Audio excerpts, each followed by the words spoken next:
Assalamu alaikum. Bonjour à tous.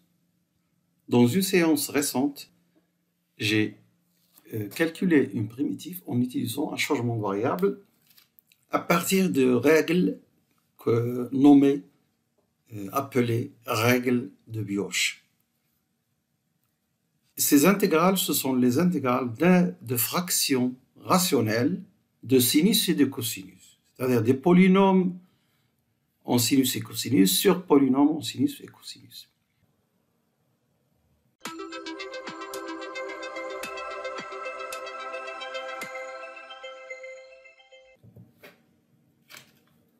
Alors, voici l'intégrale que nous avons vue dans la séance précédente dont je parlais à l'instant. Et ici, vous avez l'intégrale que nous allons calculer. En fait, c'est une primitive parce que c'est une intégrale indéfinie, il n'y a pas de borne, c'est une primitive. Lorsqu'on a une intégrale de ce type-là, ça veut dire on calcule la primitive de la fonction tangente de t sur 1 plus sinus de t. Donc, nous allons voir la solution de cet exercice numéro 2. Alors, la règle numéro 2, donc quand on a à calculer des primitives, des intégrales indéfinies, d'une fonction f de t, alors on considère cette forme différentielle f de t, d de t. Je rappelle que f de t, c'est une fraction rationnelle en sinus et cosinus. Il n'y a pas de racine. Ce sont des polynômes en sinus-cosinus, par exemple sinus au carré de t fois cosinus de t sur 1 plus cosinus de t ou quelque chose comme ça. C'est des fonctions polynomiales en sinus et cosinus sur, même chose, polynômes en sinus et cosinus.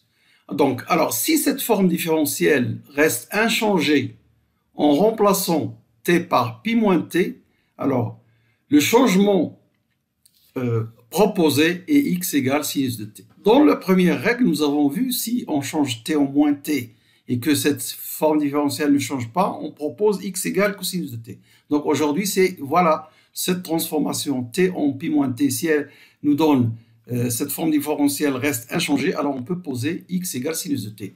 Ça ne veut pas dire que ça c'est le seul changement variable possible. Ça, c'est pas ça. C'est une proposition valable qui donne résultat. Voyons ça de plus près. Donc nous avons cette intégrale à calculer, cette primitive, comme vous voulez. Alors on rappelle d'abord quelques relations trigonométriques. Alors pour les voir, moi j'ai besoin simplement du cercle trigonométrique. Bon, je ne vais pas faire ça, j'espère que vous saurez les calculer, ou bien par les formules de sinus de A plus sinus de A plus B, etc. Tangente de A plus B.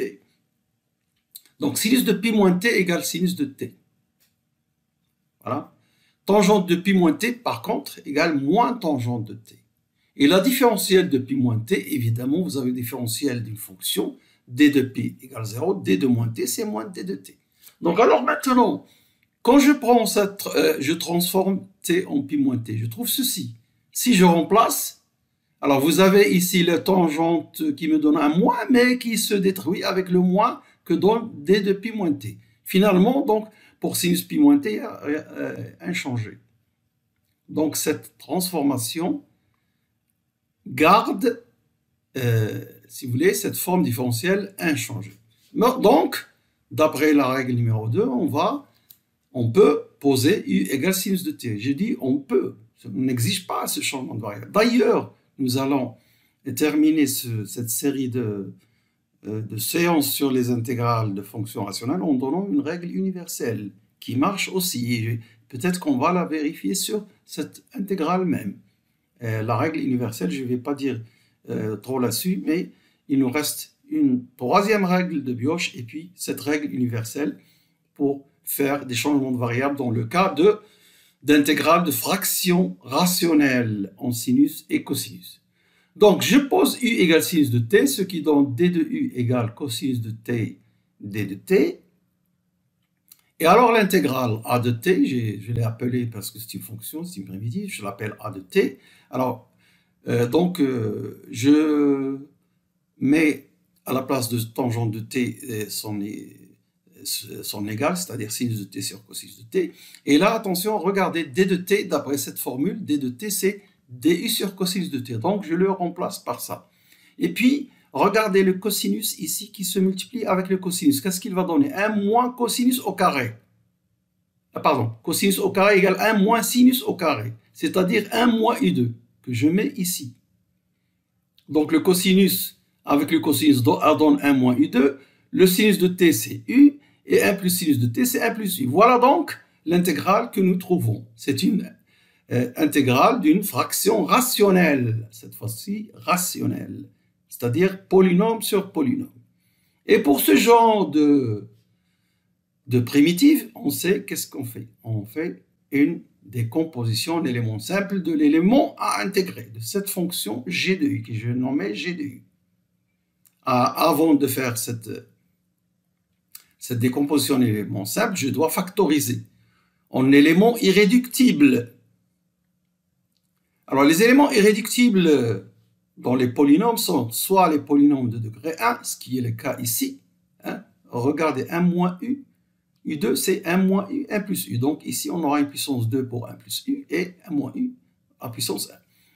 Lorsqu'on a un polynôme sur polynôme, avant de faire la décomposition en éléments simples, assurez-vous que le degré du dénominateur est supérieur strictement au degré du numérateur. Sinon, il faut faire une division euclidienne avant de procéder à une décomposition en éléments simples.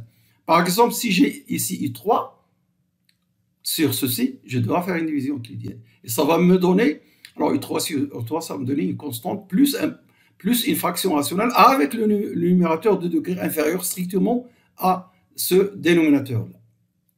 Donc ça, c'est une remarque que les gens oublient.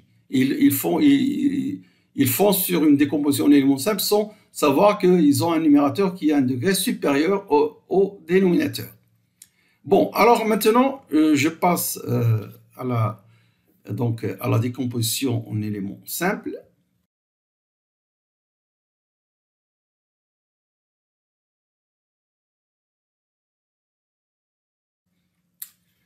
Voilà donc la fraction à décomposer.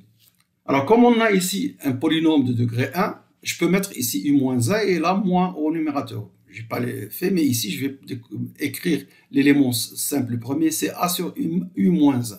Ici, vous avez 1 plus u au carré, il est de degré 2.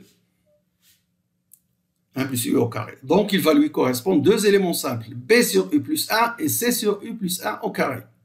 Nous n'avons pas de polynôme irréductible de degré 2 ici. Donc, voilà la décomposition, comment elle doit être faite. Déjà, savoir écrire les éléments d'une décomposition simple, c'est déjà une chose intéressante. Je vois mes collègues, quand je faisais les travaux dirigés avec le cours d'analyse, ils donnent un point si vous écrivez la décomposition correctement. Et si vous trouvez les coefficients, on complète la note avec un autre point ou deux points. Ça dépend donc des barèmes qu'ils font. Alors, pour ce qui est du calcul, à chaque fois que je regarde dans les manuscrits de mathématiques, souvent ils disent on fait une réduction au même dénominateur. Ici, le dénominateur commun est bien sûr celui-là. Puis on aura un polynôme où il y a un polynôme ici assez compliqué avec les a et b, c. Puis on fait une identification avec le terme, le numérateur u. Alors, tous les puissances qui sont à côté d'une constante où u2 ou u3 sont nuls, et puis il reste juste la constante qui est à côté de u qui sera égale à 1. Ça, c'est bien, mais avec un risque d'erreur énorme. C'est une méthode qui marche à tous les coups si vous ne faites pas d'erreur. Et puis, c'est long. Dans un examen, on n'a pas le temps de faire ces choses-là. C'est pourquoi il faut bien faire attention de choisir les exercices avec lesquels vous commencez votre épreuve. Alors moi, je propose ceci. On nous a appris que à chaque élément simple, regardez la puissance la plus élevée. Ici, il n'y a que celui-là qui a une puissance différente de la puissance 1. Alors, je peux calculer C avec cette méthode. Je multiplie par le numérateur, par le dénominateur qui est là. Je multiplie G de U et je regarde qu'est-ce que ça donne, et je remplace U par moins 1. J'ai écrit limite, en fait, c'est juste remplacer U par moins 1. Pourquoi moins 1? Parce que c'est lui qui annule U plus 1 au carré. Donc, essayons de voir ça sans aller vers un brouillon. Donc, si je multiplie par U plus 1 au carré, donc ici, je vais avoir, bon, laissons ici, ça, on va pas en parler. Donc, alors ici, il va se simplifier. Ici, il va se simplifier. Et ce polynôme-là, pardon, cette somme sera multipliée par U plus 1 au carré.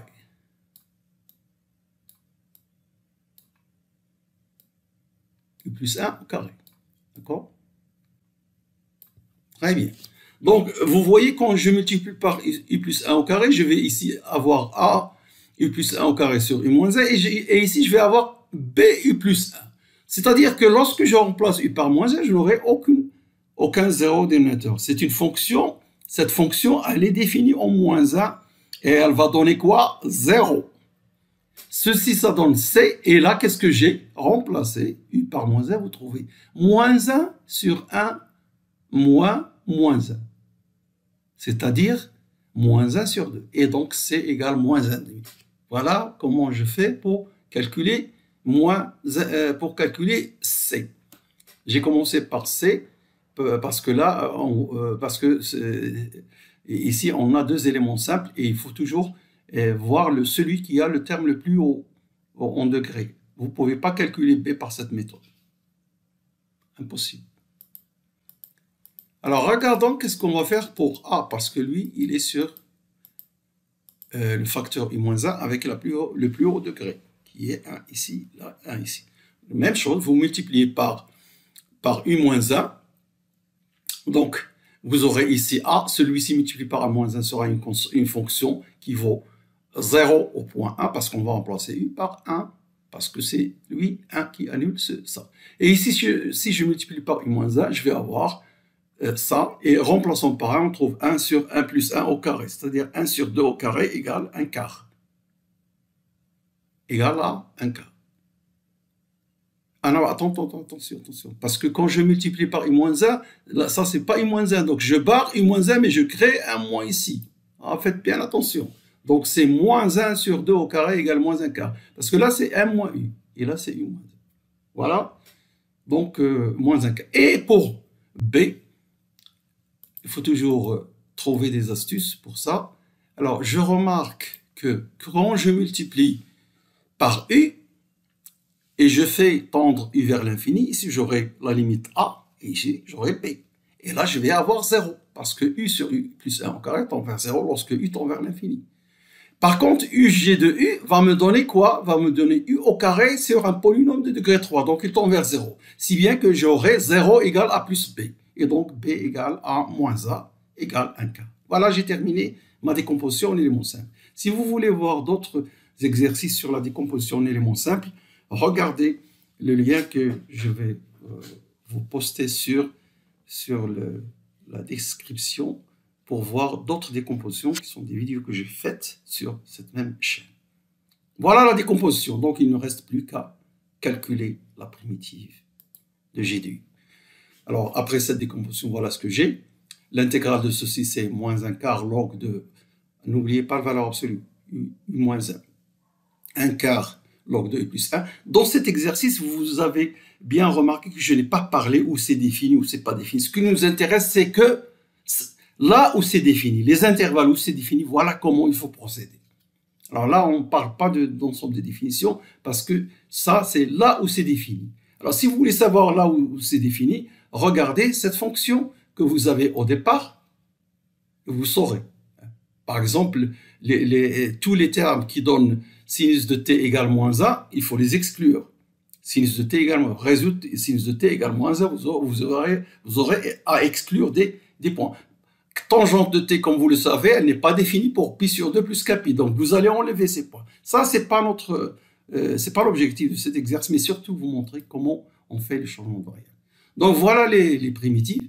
Là aussi, ça donne un log, valeur sur 2 plus 1. Et ici, 1 sur t au carré, sa primitive, c'est moins 1 sur t. Donc ici, moins 1 demi fois moins 1, ça donne 1 demi, et ici 1 u plus 1, et puisque c'est une primitive, il faut toujours ajouter une constante.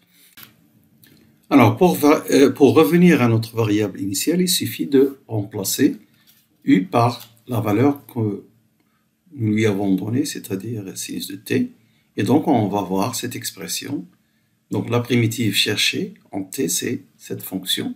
On peut améliorer l'écriture de cette primitive, sachant que la formule donc log de a moins b, log de a moins log de b est égale log de a sur b, donc ça nous permet donc d'abord de factoriser et utiliser cette formule, factoriser 1 sur k, ce qui donne ceci. Aussi une écriture n'est pas très compliquée, voilà donc la primitive que l'on cherche. Comme je vous ai dit tout à l'heure, je ne m'intéresse pas à où c'est défini, c'est défini dans des intervalles de R, que ce n'est pas l'objet de notre exercice, simplement notre objet c'est de calculer la primitive et d'utiliser ce changement de variable par cette règle dite de Bioch. Donc, alors voilà, nous arrivons à la fin de cette séance. N'oubliez pas de mettre un like et de vous abonner si vous ne l'avez pas encore fait. Et merci de votre attention et de votre fidélité. Et que je vous rappelle qu'on va encore continuer ce cours sur les intégrales et les changements de variables dans les prochaines séances, Inch'Allah. Merci.